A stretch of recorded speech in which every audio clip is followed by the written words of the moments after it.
Welcome back, gang.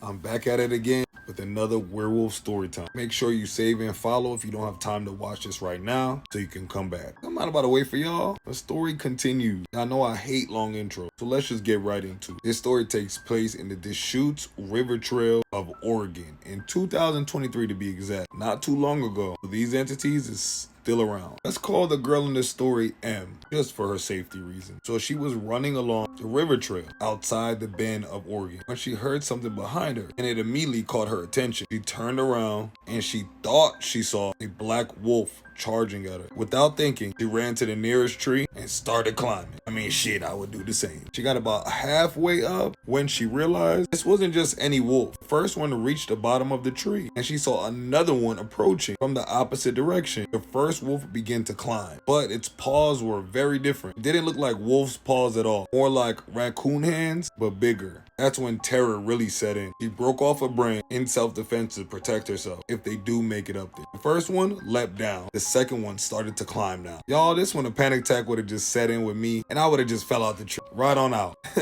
It's too much stress. So she swatted that one down with her, with her stick that she broke off branch. Both of them stopped staring at her, and their eyes, she described them as bright orange, intense, almost like German shepherds staring right at you, or through you, I should say. So the first creatures start climbing again, and in that moment, M just started to pray. Y'all, if y'all in any of these moments, the best thing to do is pray. Prayer always works. Any entity, for all of them, God will lead the way. Just a little advice. So at this point, M thinks this is her last moment to Earth. She's in a trail in Oregon. No one's around. There are three little wolf creatures that's trying to get her. Then a miracle happened. A deer bolted about 40 yards away, fleeing the area. The wolf-like creatures, they saw it, and they immediately start to chase the deer. Sprinting too, on all fours. They could care less about Em at that moment. After a few intense minutes, she climbed back down the tree, ran all the way back she came, shaken and terrified. When I asked her how big they were, she said they were the size of German shepherds, full-grown, adult,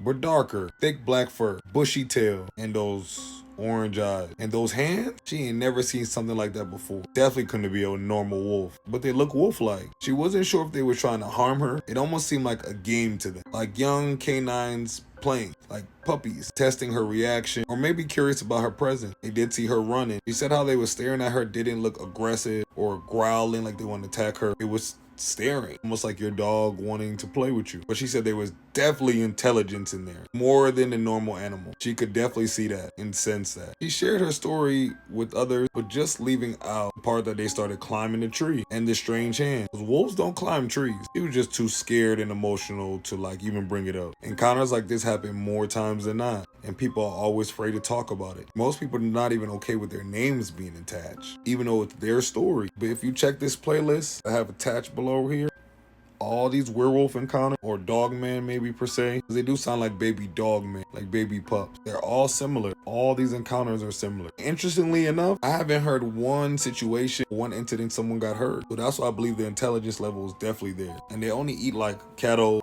pig, farm animals, and deer. But y'all eat them too anyway. They're not always violent. Some cryptids, like dogman, seem to observe, test, and even retreat, leaving us alone with the story all the time. I feel like they just want to let us know they're real. Don't come too close, but yeah, they're not made up. I'm Cube of Lore. This is Forbidden Lore Season 2, Werewolves. If you like content like cryptids, werewolves, dogmen, all type of supernatural content and stories, don't forget to engage from the bottom up. You already know save, comment, repost. You already know all that. But more importantly, if you new here, and only if you new here, come here, come here, come here. Thank you so much for being here with me. You viewed this whole video, you watched it in entirety, and I appreciate that. But why you didn't follow me? Watch the whole video. Like I said, enjoyed it, but don't care about supporting me as a creator. Dang, it's like that. I love you guys. I appreciate you. And as always, all of this for entertainment purposes, allegedly, hypothetically speaking. Let me know in the comments what y'all think. Would y'all have got out that tree? 'Cause I would have been in the tree for at least an hour or two. Would you have told other people? Would you have gone back to these woods? If you were in M's position, what have you would have done different? Did she handle it correctly? I'll call y'all back the next story time. Tomorrow, of course. I know I post daily.